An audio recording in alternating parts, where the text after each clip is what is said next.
get up. And on the way up, we're going to bite a kneecap off, all right? And we're going to stand up, and then it's going to take 2 more shots to knock us down, all right? And on the way up, we're going to take your other kneecap, and we're going to get up, and then it's going to take 3 shots to get us down.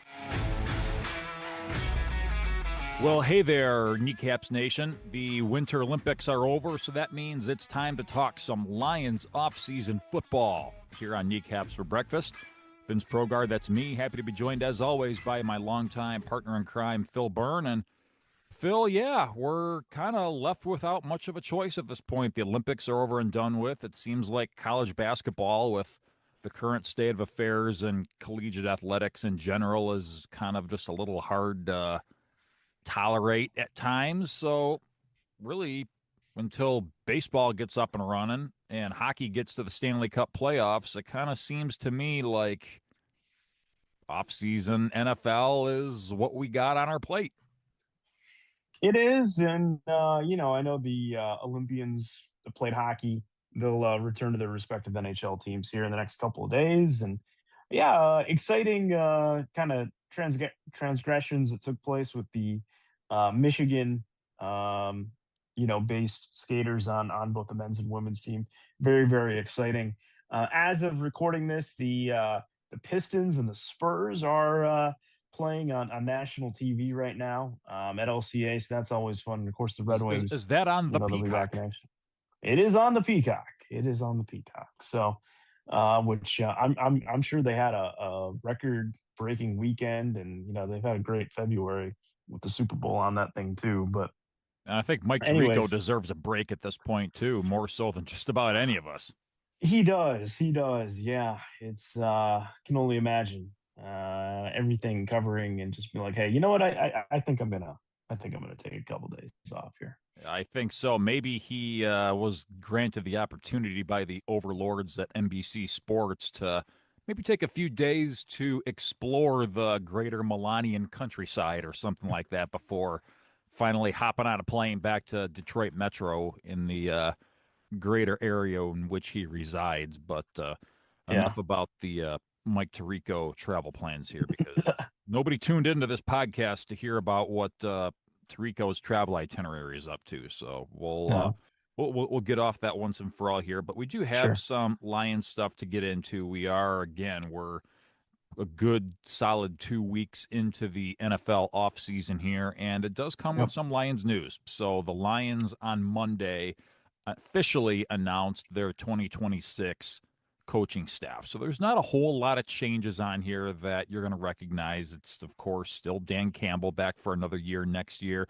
We did spend some time when the initial news broke about Drew Petzing being the new offensive coordinator. So, of course, that's a done deal, and he will be the man in charge of the offense and calling the plays for the team next year. Campbell has confirmed, to my knowledge, that he will not get in the way as far as play calling goes. So, of course, what that means, Phil, is that he'll at least be given the chance to sink or swim for maybe half the season, and if he needs to take the old steering wheel, then so be it. Yeah, that's kind of the impression we get here. I think when you do a little bit more of a deep dive into maybe not the actual stats of what that Cardinals offense was like the last couple of seasons, but just maybe in the tendencies and how Petzing likes to kind of run his offense. It seems like it should, at least on paper, so long as the personality matches, and we would assume at this point it does, if he's been brought, in-house, that it's kind of what Dan Campbell wants. So I think most Lions fans will agree that, until we actually need that life preserver thrown in, I think we have our OC, we have our play caller for the time being for 2026. And I think we have to at least put a little bit of faith in the fact that Petzing and Ben Johnson go way back. So if nothing else, there's going to be some parallel in the design of the offense and the execution of the offense. And if nothing else, maybe he can get into his brain as the Lions go up against his teams twice a year. So that's something to think about as well. Very true. Okay, on to the defense. No surprise, Kelvin Shepard will be back for another year, and it's not like he was ever really on the hot seat. I think I was just more or less disappointed with how the front seven played down the stretch, Yeah. given the fact that they were healthy. You have to give the secondary a little bit of a reprieve, I guess, from some blame because they didn't have anybody left standing by the end of the year. But again, that front seven was healthy. They could not get the job done. Shepard has that background as a linebacker, and I just didn't see enough from the linebackers myself to really get a whole lot of confidence. But he gets another opportunity with some reputable defensive coordinators sitting on their couches this offseason. So that decision was made to bring Shepard back. And of course, old Fippy Boy is back again as the special teams coordinator. We did. 50 Cent. We, I like that better, actually. Yeah. We did hint on the fact that Scotty Montgomery may be in the mix of some interviews or something like that. Nothing ever came to fruition, so he will be back as the officially associate head coach / wide receivers coach. Mark Brunell back again as the quarterbacks coach. Hank Fraley, run game coordinator and Yep. offensive line. So he did, again, kind of test some waters a little bit as he did last season. He will be back again this year. Another guy who was getting some attention from the outside was Bruce Gradkowski, who is actually a former quarterback in this league turned assistant wide receivers coach. So kind of interesting perspective here, but he will be back in the mix. What are some notable additions that we have not really touched on yet? Well, we hinted at it originally that Mike Kafka was going to be part of the Yep. coaching staff in some persuasion, but that role had not been outlined yet. Officially, he will be the pass game coordinator on the offensive staff. So, in my mind, Phil, this is a good pickup for the Lions because he has called plays in this league. Granted, the Giants' offense hasn't been anything that anybody would consider to be a behemoth offensive unit, but he has called plays in this league. He did serve roughly half a season as the interim head coach of the New York Giants. So you are getting a guy who has done enough as a coach in this league to maybe he's a little overqualified for this particular position, but I think he can definitely offer something unique and different to this offense that it hasn't seen yet. No, I think that's a really, really good point. And I think it's very, very similar to kind of just how David Shaw is on this team too, and he's coming back for another year. And what, an analyst or an assistant does, a pass game coordinator, a pass game analyst, it's all kind of vague. A lot of it, I think, is just going to come down into grinding the tape and trying to go ahead and analyze the key matchups so that when it actually comes into play calling, we know who's going to be doing that, but there's not as much of attention. So it's like this will go into a lot of the, player personnel kind of things when you're looking at, how these teams stack up in certain formations. And when you have the ability to be an interim coach or a head coach, in the case of Shaw, it's being able to communicate what you're seeing on tape and prepping for the game with a large room. Right? So I think that's great for the offense. And I know we touched on the defense. It's like all of these moves that we're making on offense. It's like I think it would have been nice to go ahead and get some of these veteran coaches available on the defense as well, because I think it's still going to be needed. Yeah, 100%. Now, my question thinking about Kafka still is he was very much, to my understanding, he was still very much in the running to be promoted to be the permanent head coach. Obviously, Yeah. the Giants took quite an upgrade at the position going with John Harbaugh, who has spent the better part of the last 2 decades in Baltimore. So the Giants clearly upgraded this position, but you got to think that this is a guy, as Collinsworth would say, that he would be up for a lot of head coaching jobs. He'd be up for, at minimum, some offensive coordinator positions. What about this gig with the Lions do you think motivated Kafka to take this job above maybe anything else that could have been out there for him? Well, I think it's a couple different things. I think it's the fact that he's coming into a team that has had a solid amount of success, but other than the 1 year when we went to the NFC Championship game, I don't think it's any sort of a success where it can't be replicated. Or like, for instance, like if we, win the division next year and go 12-5, right?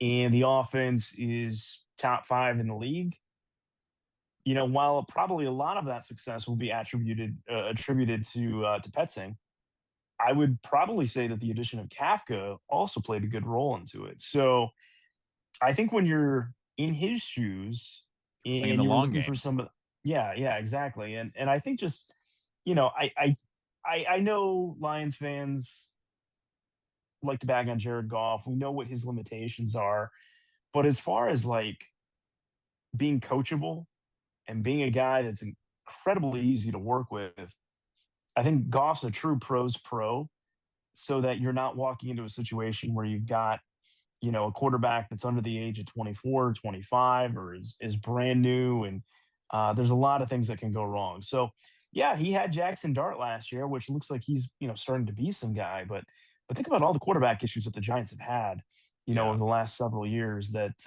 he just hasn't been able to really get his hands on and work with. So maybe it's a good thing then that he's maybe the third or fourth voice Yeah. that Goff has in his ear at any one given point in time. So he's not directly being influenced, but there's definitely some dialogue that's being had, if not in the trenches, definitely in practice and game prep. And like you said, dissecting the film and trying to find matchups and exploit Yeah. matchups and this and that. Yep, that absolutely makes sense. One Yeah. name that you and I definitely haven't talked about as an addition to this coaching staff is former offensive lineman Dan Skipper. So he has Big officially Skip. joined the Lions offense as an offensive assistant. So I don't know in what discipline. I got to think he's going to work somewhat closely to Hank Fraley on the offensive line. That makes the most amount of sense. But theoretically, he can serve a fairly all-encompassing role on this offense. Your thoughts on Dan Skipper officially joining the Lions coaching staff?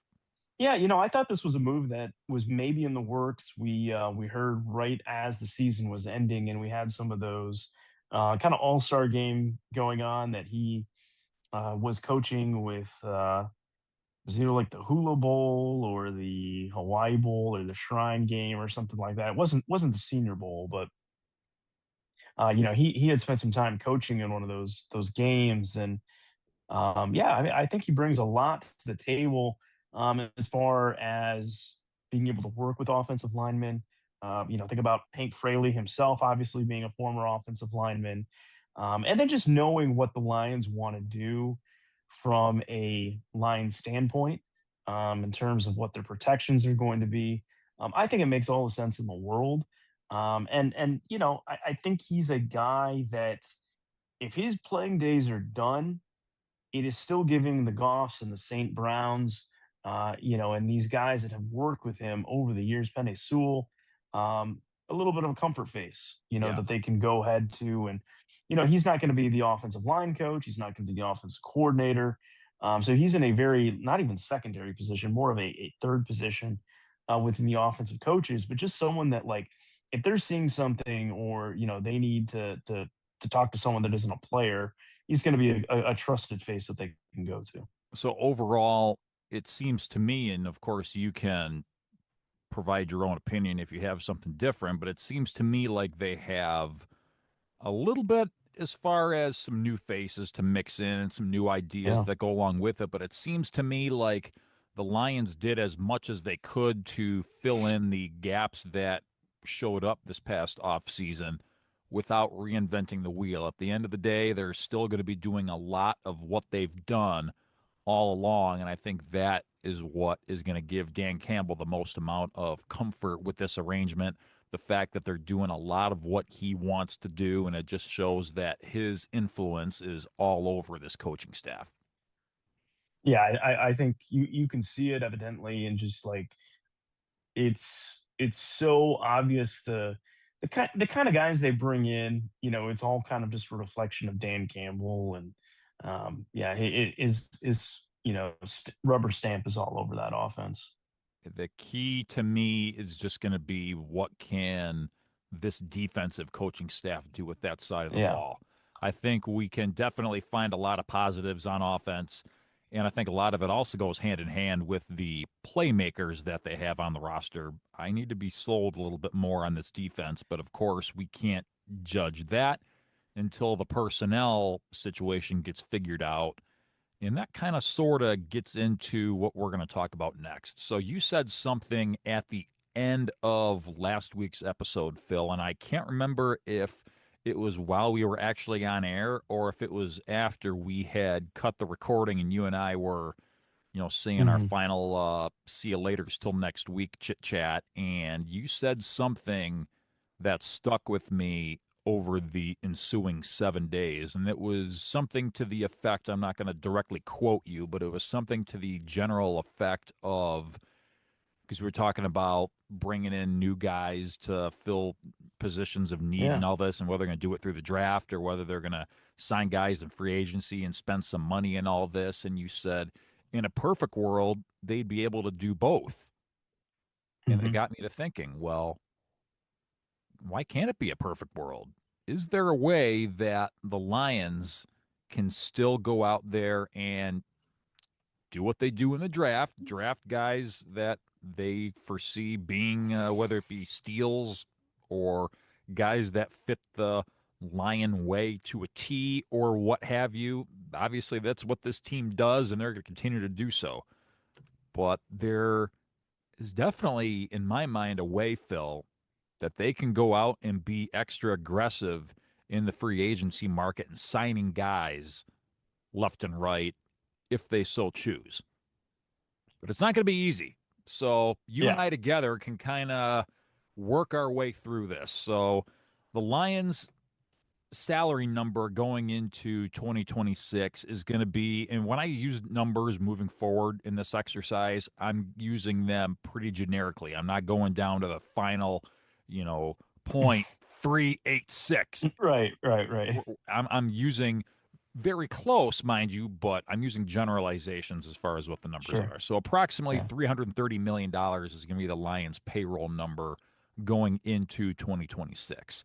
The NFL, to my knowledge, has not come out yet and said what the official salary cap number is going to be for 2026. And I don't think that's going to happen until the league year begins in March.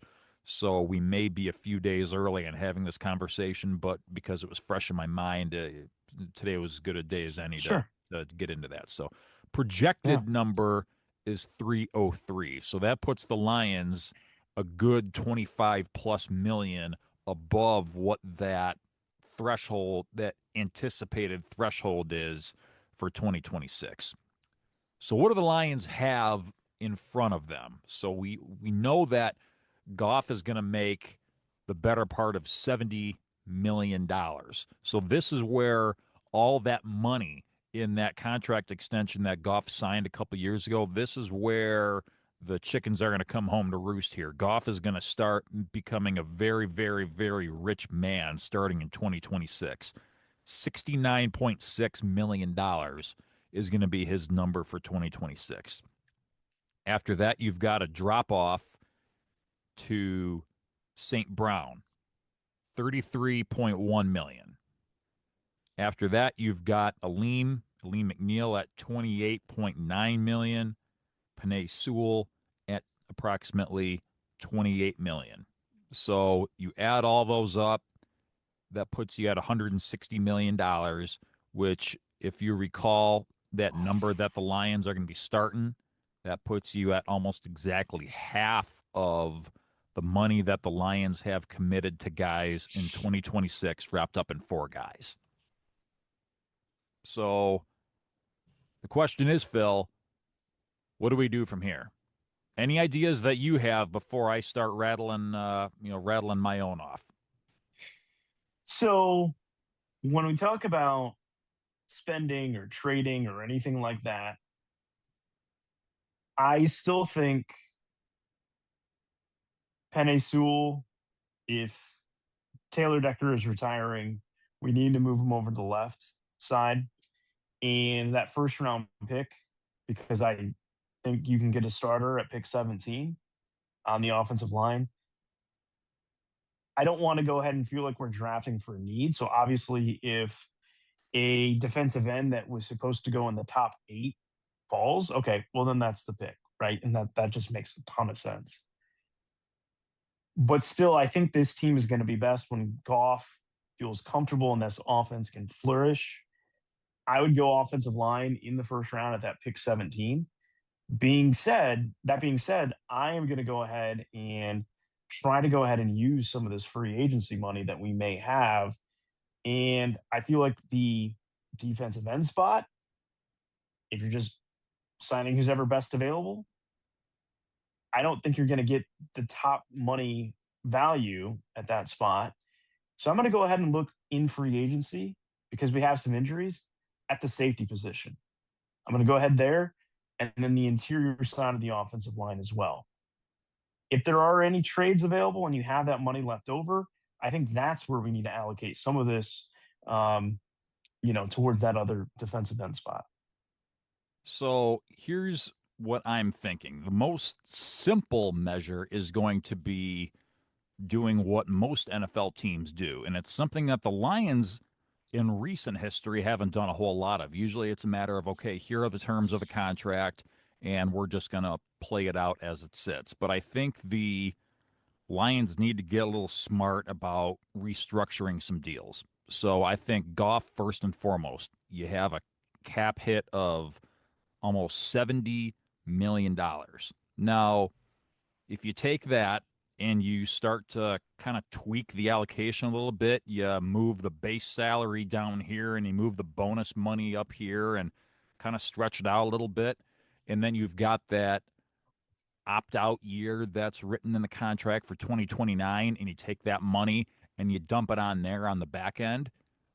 Boom. Right then and there, you just saved yourself $40 million. So I think that is the move that is probably 1A with a bullet and 1B. The only downside to that, and I'd like to know kind of where you're at on the whole Goff thing, and we don't have to make this a referendum on Goff necessarily, but the only downside to doing that is you are literally stuck with Jared Goff with no way out until the Winter Olympics start up in the French Alps in about 4 years. So we know that Goff is, I don't know if he's already 30, right? He's already turned 30. Yeah, I think he is 30 right on So the with dot. every passing Yeah. year, he gets further away onto the wrong side of 30, and you are stuck with the guy for the duration of a typical presidential term. So what do you think about that, Phil? You either pay Goff the $70 million and you just hope that, hey, we take our medicine this year, and then there's a way out? Or do you find a surefire way to save yourself a cool $40 million, and now you're under the mindset that no matter what, Goff is your guy. You are joined at the hip for the next 4 years, no way out. Hmm. These would you rathers aren't supposed to be easy. No, they're not. I think we need the immediate savings, and then we would just have to be stuck. I think if this just simply does not work and we can't get to where we want to, I think there will be wholesale changes anyways coming the next 2 to 3 years. So like you said, I would rather restructure it while we can and kick that can down the road. And if we have to go ahead and eat some salary down the road, but it also means, you know, potentially we're getting a younger quarterback in here 2 years down the road, 3 years down the road, if this doesn't work out, we know you're going to be able to save some money there. Basically rebuilding on the fly with that. I think the one saving grace with that logic is that Goff has proven, and a lot of this is a direct reflection upon what the Lions ask of Goff on a game in, game out basis. They do their Yeah. very best to not put him in harm's way. He is not on the move and exposing himself to big hits that result in catastrophic season ending injuries. Knock on wood, of course. Yeah. Definitely proven year over year over year that he's about as durable of a quarterback as you can expect. So, at the very least, if you can ensure that, hey, even though we are now looking at a 4 year Loctite commitment with Jared Goff, if we continue to work this offense the way we have, if we continue to load him with a dependable, functional offensive line and playmakers both on the outside and in the backfield, maybe we can kind of inject a little bit of fountain of youth serum into him through osmosis. Maybe you keep him a little bit younger from a player standpoint because you're continuing to not ask a whole lot of him relative to some of his contemporaries. That's maybe one way that you can at Yeah. least come to terms with, hey, Goff's our guy for the next 4 years, like it or not. But we'll see what they do. But those are the consequences if that is a move they decide to make. But again, 40 million, 40 million Oh, reasons yeah. are pretty good reasons to go about doing that. You could do something similar with St. Brown because I believe they have synced up contracts as far as the years go. Obviously, a lot less money being a wide receiver, but same amount of years done at the same time. So you could take that same amount of money, relatively speaking, of course, dump it into that final void year in 2029, and now you're saving 20 and some change million doing the same exact thing with St. Brown. So now keeping the math going here, now you're at 60 million. So automatically you can do quite a bit for 60 million over this next year. Next thing you could do. We've been talking about what are the Lions going to do at center for a while now. We've known that Graham Glasgow is either a candidate to retire or you even think about possibly releasing the guy outright and letting him play out his final days someplace else. If they were to just straight up let him go post June 1, you absorb a dead hit of 1.4 million in salary, but in the long run you're saving 7 million that you can parlay into a move for this year. Sounds like it makes sense to me, Phil, because you weren't really getting a whole lot out of the guy at center in 2025 anyway. I'd almost rather take that 7 million and throw it someplace else. Yeah. Yeah. No, I think that's another good approach to it. And again, some of this is just like, what is your chess piece? What is your chess move if you're going to go ahead and make some of these? Is there a couple moves that you may have up your sleeve? And you know, I think even though the results haven't been too strong in the last couple of drafts, I feel like this is the opportunity that Brad really needs to go ahead and excel in this offseason. So, um, you know, Rod Wood, he's departed. I don't know how much he was really getting into the contracts that much, but now this is going to be on Brad to kind of work out of the situation that he presented. Real quick here, I'm glad you brought that up. I was going to just mention it briefly at the end if we had time, but Yeah. since you've already brought it up, what are your thoughts about how the Lions would approach the president of the Detroit Lions position? He's not necessarily president of football operations. He's the president of the Lions franchise, and he's done a lot more work probably on the business side of things than on football related measures. But where do the Lions go? Do they look for a true businessman? Do they look for a football guy? If you're in the position to make that hire for the next president of the Detroit Lions, what are you looking for? Well, it's always really interesting too, because you know he was brought in, I think, around the same, like, a little bit of an intermediary before Brad and Dan got in. So he was A around handful of for years, I feel like. yeah. So he was around Right around the for time Flynn where and Martha Patricia. handed it over to Sheila, I think. Yeah. He took it over from Tom Lawand, Hmm. and I think they almost kind of act as sometimes a go between between the general manager and Ownership. ownership. So it's really very, very hard. Like I've seen some teams and the way that they've got their organization ran is it's the same person, you know. Yep. Others like the Lions, it's two separate ones.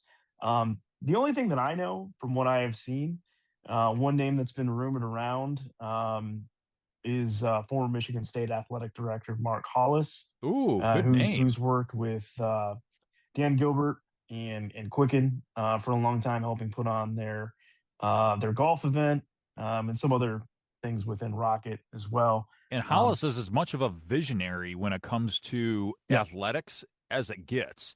And if you're talking about ways that you can really bring the Detroit Lions into the quote unquote 22nd century, Mark Hollis, while he's still alive and lucid and functioning, is I never even would have thought of that. yeah. So he of course did the air carrier game, Michigan State and Florida. That I think had some issues as far as like the weather and things like that. But he He even was did like big. the Michigan State hockey game at Spartan Yes. Stadium Yep. 20 odd years ago. Yep. So I think there's an opportunity there, and I think the traditional game day experience would not change, but I would venture probably think of some pretty outside the box ideas and see if the Lions would be interested in something like that. So yeah, that was going off of I think it was a report I saw from Tony Paul of the Detroit News saying that he was probably a candidate for it. Great intel. Great intel. Let's get back Yep. on track here with our salary cap discussion. A couple more scenarios here to save the Lions a few bucks. We know that Drew Petzing likes doing the two tight end stuff, but with Sam Laporta likely being locked in on at some point, it's always a question of what are we going to do about the number two guy? So that'd be Brock Wright. Yeah. He's had some durability issues of late. If the Lions happen to find a tight end in the draft that they can bring in for dimes on the dollar, you could get rid of Brock Wright, save yourself $4 million, sign a veteran to plug in for a year at really any position on the field, not named quarterback, basically, and there's your solution. So that's an option there. We've been talking about Taylor Decker all off season long. What's he going to do? Is this going to be the year he retires? He's been pretty coy about it up to this point. He's been candid, but he hasn't really showed his hand Yeah. one way or the other. If for whatever reason he retires or the Lions release him post June 1, there'd be a net plus of 15 million back into the Lions coffers. So that's not an Okay. unsubstantial amount of money if that No. situation were to play out. And then maybe the most controversial move left that we haven't discussed yet is David Montgomery. So it's pretty clear to pretty much all of us that Jahmyr Gibbs was made the clear-cut focal point of that run game for the Lions offense. Montgomery at times was kind of the forgotten man, even though he was essentially healthy the entire 2025 season.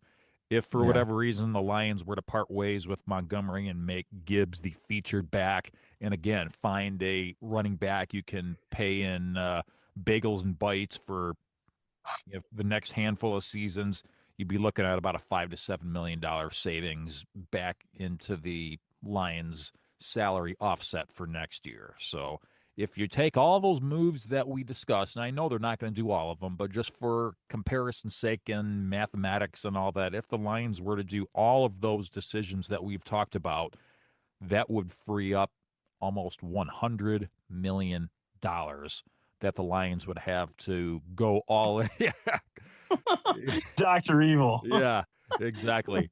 Good pull Uh, you there, Phil. But yeah. that's a lot of money that you can go all in on for 2026. Now, the one thing that would do, though, would be flying in the face of everything the Lions have set up to this point, that they don't believe in windows and that Right. they're this close and all they need is a little bit of injury luck or something like that. So this would definitely be a all-in to win situation for the Lions in 2026.